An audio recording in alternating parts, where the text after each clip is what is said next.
Son arrestation est largement mise en scène et même retransmise à la télévision. Au Venezuela, Juan Pablo Guanipa, l'un des fervents opposants à Nicolás Maduro, est désormais en détention et présenté comme l'un des pires criminels du pays.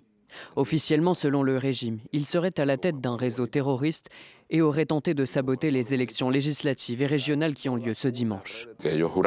Ils ont juré que le 25 au soir, nous ne proclamerions pas les gouverneurs, mais qu'ils déclareraient plutôt une guerre civile au Venezuela. Juan Pablo Guanipa est un ancien député d'opposition.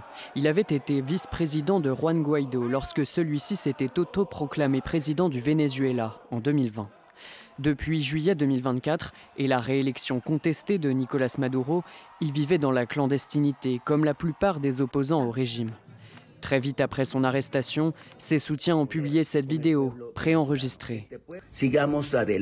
Continuons à aller de l'avant, continuons d'exercer des pressions tant internes qu'à l'international. Je suis sûr que nous allons obtenir un changement politique au Venezuela. Ne perdons jamais espoir, ne perdons jamais notre rêve.